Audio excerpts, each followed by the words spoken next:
గ్రామాలలో అభివృద్ధి పనులు చేసిన సర్పంచుల పెండింగ్ బిల్లులు ఇవ్వాలని ఈ ప్రభుత్వాన్ని కోరితే ఇవాళ నిజాం నవాబులను మరిపించిన ఒక రాక్షసత్వ పాలనలాగా కనపడుతుంది.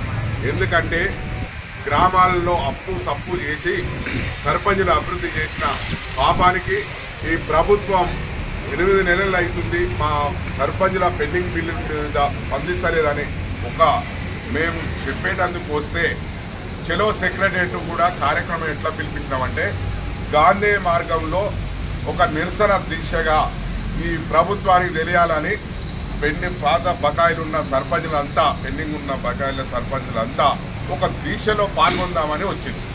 కానీ ఈరోజు అర్ధరాత్రి సర్పంచుల ఇండ్ల మీద పడి హౌస్ అరెస్టులు చేయడం, హైదరాబాద్కు చేరుకున్న సర్పంచులని అడుగడుగున ఒక ఉక్కుపాదం మోపి వాళ్ళని అరెస్టు చేసి వివిధ పలు ప్రాంతాల్లో హైదరాబాద్ ఉన్న పోలీస్ స్టేషన్లో ప్రతి పోలీస్ స్టేషన్లో తరలింది.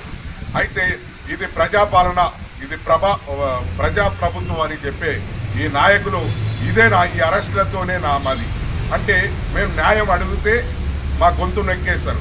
మరి అప్పుడు ప్రశ్నించే గొంతులు ఉండాలి, ప్రశ్నించే నాయకుడు కావాలని చెప్పిన ఈ నాయకులు ఇవాళ మా పెండింగ్ బిల్లుల మీద న్యాయపరంగా ఇవ్వవలసింది మేము చేసిన అభివృద్ధి పనుల పెండింగ్ బిల్లుల మీద అప్పుల వాళ్ళతో వేధింపులు అవుతున్నాయి. అదేవిధంగా కొంతమంది సర్పంచులు ఆత్మహత్యలు చేసుకున్నారు. వారి ఆత్మహత్యలు నివారించాలని ప్రభుత్వాన్ని కోరుతందుకు వస్తే ఇవాళ మమ్మల్ని ఒక క్రిమినల్ లాగా, ఒక ముద్దాయిలాగా, ఒక దోషుల్లాగా తీసుకొచ్చి పోలీస్ స్టేషన్లో తోసివేయడం ఎంతవరకు కరెక్ట్? కాబట్టి మేము సర్పంచులం, మేము న్యాయమైన మేము చేసిన గ్రామాలలో ప్రతి గ్రామంలో ఒక శ్మశాన వాటికలు కట్టినాం, పల్లె ప్రకృతి వనాలు నిర్వహించినాం, అదేవిధంగా క్రీడా ప్రాంగణం చేసినాం, రైతు వేదికలు కట్టినాం, అదేవిధంగా డ్రంపింగ్ యార్డ్ కట్టినాం, ట్రాక్టర్లు కొనుగోలు చేసినాం.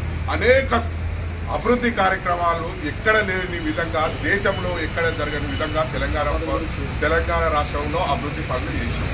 కానీ ఇక్కడ మేము చేసిన అభివృద్ధి పనుల పాపం అయిపోయి ఇవాళ ఈ పోలీస్ స్టేషన్ల వరకు తీసుకొచ్చిన పరిస్థితి ఉన్నది. కాబట్టి మేము అడుగుతున్నాం ఈ ప్రభుత్వాన్ని, మీరు ప్రజాప్రభుత్వం అంటే మేము ప్రజలలో భాగస్వాములం కాబట్టి మేము గ్రామానికి 10వ పౌరులం. మా 10వ పౌరులకి న్యాయం చేయనప్పుడు ఇది ప్రజాప్రభుత్వం ఎట్లయితుంది, ఇది ప్రజాపాలన ఎట్లయితుంది? కాబట్టి ఇప్పటికీ గ్రామాలలో మేము నాటిన గతంలో మొక్కలు హరిత విప్లవం లాగా మొక్కలు నాటాం. ఇవాళ మొక్కలు నాటే పరిస్థితులు కూడా గ్రామాలు లేదు. గ్రామాల్లో బ్లీచింగ్ పౌడర్లు చల్లే పరిస్థితి లేదు. గ్రామ అభివృద్ధి అనేది ఒక పటకేసినట్టు అనేక క్లియర్గా కనబడుతున్నాయి. అనంగనంగా మొన్న ఒక గ్రామ పంచాయతీ కార్మికులకు ఒక 3 నెలల జీతం అనేది ఇవ్వడం జరిగింది. అంటే గ్రామ పంచాయతీ జీతభత్యాలు ఇచ్చే పరిస్థితుల్లో కూడా ఈ ప్రభుత్వం లేనందుకు ఒక సిగ్గుపడవలసిన పరిస్థితి వచ్చింది. గ్రామాలు నాడు తెలంగాణలో గ్రామాల్లో 30 రోజుల ప్రణాళికని మేము అనేక రకాలుగా పట్టణాలకు ధీటుగా గ్రామాలను అభివృద్ధి పరచడం ఆ ఘనత తెలంగాణ సర్పంచులది.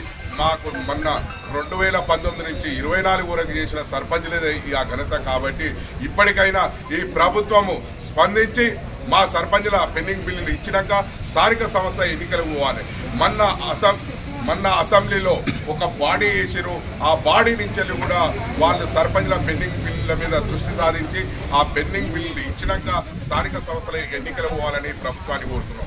అదేవిధంగా కొంతమంది ఇప్పటికీ స్థానిక సంస్థల ఎన్నికలు అనగానే సర్పంచ్ కుండలలో రైలు పరిగెత్తినట్టు, గుళ్ళు దూరబడ్డట్టు, ఏంది మా పెండింగ్ బిల్లులు వస్తాయా రావా అని కొంతమంది హార్ట్ అటాక్ వచ్చి కూడా హైదరాబాద్ హాస్పిటల్లో చేరారు. అది చౌటుప్పల్కు సంబంధించిన ఒక కుంట్లగూడెం అనే సర్పంచ్ ఆయన పేపర్ చూస్తూ స్థానిక సంస్థ నగరం మోగుతుందనగానే నా పెండింగ్ బిల్లులు రానట్టు అని ఒక అపోహకు లోనై ఆయన గుండె హార్ట్ అటాక్ వచ్చి హాస్పిటల్లో ఉన్నాడు. కాబట్టి మాకు ఆత్మహత్యలు లేని ఇది ప్రజాపాలన కావాలి.